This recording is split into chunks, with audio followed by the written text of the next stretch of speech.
दोस्तों 2008 में जब आईपीएल शुरू हुआ तब इसने क्रिकेट को एक नई पहचान दी। इसके फाउंडर ललित मोदी रातों रात हीरो बन गए और इन्हें आईपीएल की शुरुआत का पूरा क्रेडिट दिया गया। लेकिन कौन जानता था कि इतने बड़े क्रिकेट लीग को शुरू करने में कितना बड़ा स्कैम छिपा हुआ था। तो आखिर क्या थी reality the Lalit Modi IPL scam की? कैसे यूएसए जैसी कंट्री में भी क्राइम करके ललित भारत आए और यहाँ बीसीसीआई के वाइस प्रेसिडेंट बना दिए गए? सब कुछ डिटेल में जानेंगे आज के इस वीडियो में।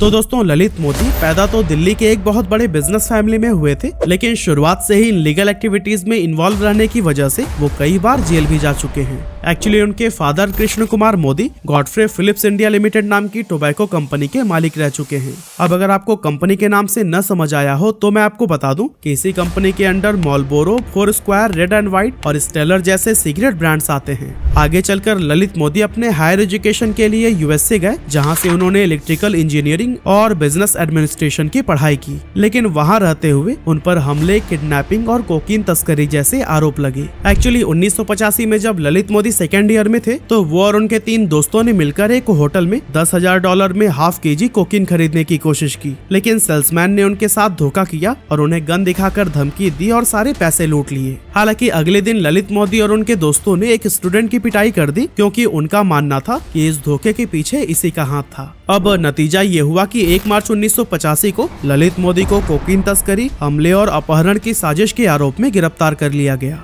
अपने इन गुनाहों को उन्होंने कोर्ट में भी कबूल किया, जिसके बाद उन्हें 2 साल की सजा सुनाई गई।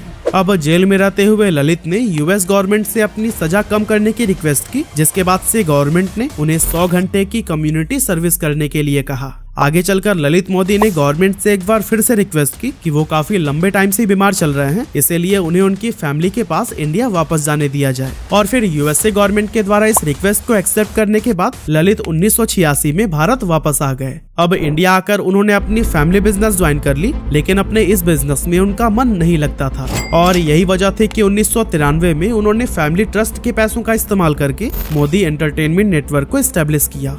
मोदी एंटरटेनमेंट नेटवर्क ने फैशन टीवी सहित भारत में डिज्नी के कुछ कंटेंट को ब्रॉडकास्ट करने के लिए वॉल्ट डिज्नी पिक्चर्स के साथ में 10 साल के लिए हाथ मिलाया, लेकिन जब इस कॉन्ट्रैक्ट का टाइम पीरियड खत्म हो गया तब उन कंपनीज ने दोबारा से ललित मोदी के साथ काम करने से साफ इनकार कर दिया, क्योंकि उन पर आरोप लगाया गया कि वे ट्रांसपेरेंसी के साथ में काम नहीं करते हैं। इसके बाद से अपने इस बिजनेस में भी फेल होने के बाद ललित ने 2002 में ऑनलाइन गैम्बलिंग में एंट्री ली, क्योंकि इसी साल सरकार ने ऑनलाइन गैम्बलिंग को हरी झंडी दे दी थी। ऐसे में केके मोदी पहली कंपनी थी जिसने इस फील्ड में अपना कदम रखा और केरला में सिक्सो नाम की कंपनी की शुरुआत की। लेकिन यहाँ पर भी काफी सारे लोगों ने मोदी पर पैसा हड़पने का आरोप लगाया, जिसके बाद 2004 में केरल सरकार ने इस कंपनी पर ही बैन लगा दिया। अब अपने कई सारे बिजनेसेस में फेल होने के बाद ललित मोदी किसी नई अपॉर्चुनिटी की तलाश में थे और इसी दौरान उन्होंने रियलाइज किया कि इंडिया में क्रिकेट का बहुत ही ज्यादा क्रेज है। अब जब वो यूएस में थे तो वहाँ उन्होंने देखा था कि बहुत सारे गेम्स की प्राइवेट लीग हुआ करती है, जिसमें सिटी वाइज टीम बनाकर मैचेस खेले जाते हैं और ये स्पोर्ट इवेंट वहाँ पर काफी पॉपुलर भी है।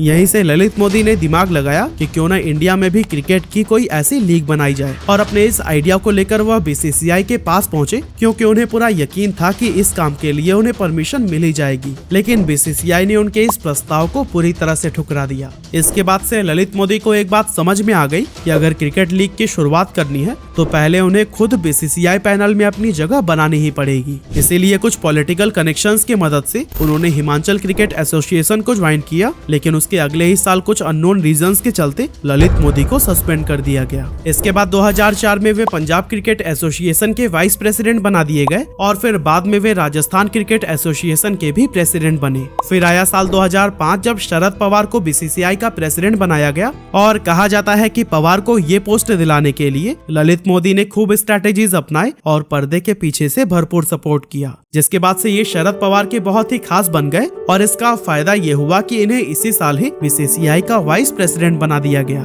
और दोस्तों इस तरह से ललित मोदी बहुत ही कम समय में अपनी मंजिल तक पहुंच गए, क्योंकि अपने सपने को पूरा करने के लिए वाइस प्रेसिडेंट की पोस्ट ही उनके लिए काफी थी। अब बीसीसीआई से जुड़ते ही वे अपने सारे प्लान को एग्जीक्यूट करने लगे, जिसमें पहला था सारे टीम मेंबर्स का दिल जीतना। इसके लिए उन्होंने अपनी बिजनेस स्किल्स दिखाने शुरू की, क्रिकेट एड से रिलेटेड कई सारे रूल्स चेंज किए और ऐसे ऐसे एडवर्टीजमेंट कैंपेन्स रन किए जिससे कि बीसीसीआई का प्रॉफिट काफी ज्यादा बढ़ने लगा। ललित मोदी के इस कंट्रीब्यूशन की वजह से हर कोई उनसे प्रभावित होने लगा और वो बीसीसीआई के अंदर सबसे ट्रस्टेबल लोगों में गिने जाने लगे। इसके बाद से वो कई सारे इंपॉर्टेंट बिजनेस डील्स अकेले ही करने लगे और बाकी मेंबर्स भी इनके हर डिसीजन को सपोर्ट करते थे। अब देखा जाए तो ये बिल्कुल सही समय था अपने आइडिया के लिए मेंबर्स को एग्री कराने का और इन्हीं दिनों ललित मोदी को अपने सपने को पूरा करने का एक गोल्डन चांस भी मिल गया था। एक्चुअली हुआ कुछ यूं कि 2007 में जी एंटरटेनमेंट, जो जी टीवी और जी न्यूज जैसे चैनल्स को ओन करती है, इसने आईसीएल की शुरुआत की जिसका फुल फॉर्म था इंडियन क्रिकेट लीग और इसका कॉन्सेप्ट भी बिल्कुल यूएस की उन प्राइवेट लीग्स के जैसा ही था जिसके लिए ललित मोदी सालों से मेहनत कर रहे थे। अब आईसीएल उस समय क्रिकेटर्स को बहुत ही ज्यादा पैसे ऑफर कर रहा था, ऐसे में ज्यादा से ज्यादा प्लेयर्स इससे जुड़ना चाहते थे। लेकिन ये सब देखकर बीसीसीआई परेशान हो गया क्योंकि उसे डर होने लगा था कि क्रिकेट से रिलेटेड सारी पावर्स अब उसके हाथों से निकलकर एक प्राइवेट कंपनी के पास चली जाएगी। इसी के चलते बीसीसीआई ने अनाउंस किया कि जो भी प्लेयर आईसीएल में खेलेगा उसे हमेशा के लिए इंटरनेशनल और इवन डोमेस्टिक क्रिकेट से भी बैन कर दिया जाएगा। और इस तरह के रेस्ट्रिक्शन से जितने भी प्लेयर्स आईसीएल खेलने की तैयारी कर रहे थे उन्होंने वहाँ से रिटर्न होने में ही अपनी भलाई समझी। और फिर इसके बाद ललित मोदी ने तुरंत ही अपने आइडिया को बोर्ड मेंबर्स के सामने रखा और उन्हें कन्विंस किया कि क्यों ना हम खुद की क्रिकेट लीग बनाएं जो कि बीसीसीआई के कंट्रोल में रहे। इससे बोर्ड का रेवेन्यू भी काफी इंक्रीज होगा, साथ ही कोई भी प्राइवेट कंपनी क्रिकेट में अपनी मोनोपोली क्रिएट नहीं कर सकेगी। ललित मोदी के इस आइडिया को शरद पवार के साथ साथ ज्यादातर बीसीसीआई मेंबर्स का भी साथ मिला और इस तरह से 2008 में आईपीएल का गठन हुआ। आईपीएल अपने पहले ही साल में इतना ज्यादा पॉपुलर हो गया कि हर जगह ललित मोदी की तारीफ होने लगी। पर उस वक्त तक किसी को कानो कान खबर नहीं थी कि ललित मोदी ने आईपीएल में कुछ ऐसी भी डील की थी जिससे सिर्फ इनके फैमिली मेंबर्स को ही फायदा मिल रहा था। एक्चुअली ललित मोदी ने राजस्थान रॉयल्स का फ्रेंचाइजी कॉस्ट जानबूझकर काफी कम रखा था और इसके ज्यादातर स्टेक्स अपने साले सुरेश चेल्लाराम को दे दिए। इसके साथ ही कई सारी ऐसी डील्स भी सामने आई जिनका सीधा सीधा फायदा इनके रिलेटिव्स या फिर फ्रेंड्स को पहुंच रहा था। लेकिन 2010 में ललित मोदी ने एक ऐसी बड़ी गलती कर दी कि इनका ये इलीगल प्रॉफिट मेकिंग का तरीका सबके सामने आ गया।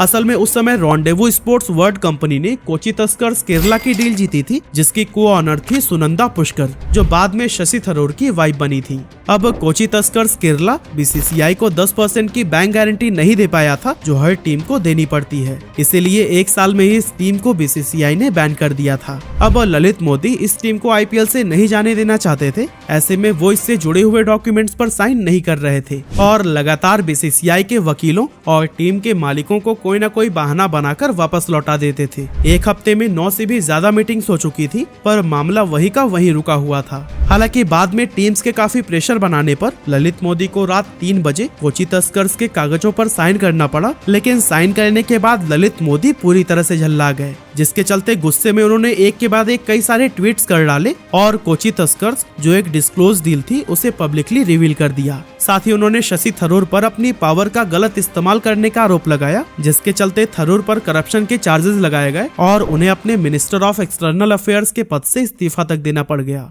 इसके बाद से ललित मोदी की सारी इलीगल एक्टिविटीज एक एक करके बाहर आने लगी और उन पर मनी लॉन्ड्रिंग सहित 22 अलग अलग चार्जेस लगाए गए। जांच में इन आरोपों को सही पाया गया और 2013 में बीसीसीआई ने उन्हें हमेशा के लिए बैन कर दिया। ललित मोदी पर जो सबसे बड़ा आरोप लगा वो वर्ल्ड स्पोर्ट्स ग्रुप से रिलेटेड था। एक्चुअली 2008 में बीसीसीआई ने आईपीएल के सारे broadcasting rights Singapore based sports marketing agency WSG को 10 साल के लिए दे दिए थे, लेकिन WSG ने सोनी को मेन ब्रॉडकास्टर बना दिया, जिसके लिए सोनी ने उन्हें 425 करोड़ रुपए दिए थे। लेकिन यहाँ पर पंगा ये था कि इसमें से काफी सारे पैसे ललित मोदी की कंपनी को डायरेक्ट ट्रांसफर किए गए थे। अब जब ललित मोदी को लगा कि अब बचने का कोई रास्ता नहीं है तो वो देश छोड़कर लंदन भाग गए और फिर बाद में उनके खिलाफ कई सारे वारंट भी निकले, लेकिन वो इंडिया कभी भी वापस ही नहीं आए। आज लंदन में उनका आलिशान महल जैसा घर है जो 7000 स्क्वायर फीट में फैला हुआ है। पूरे ऐशो आराम के साथ वो अपनी लाइफ बिंदास जी रहे हैं। आज भी हर साल करोड़ों रुपए अपने बिजनेस से कमा रहे हैं।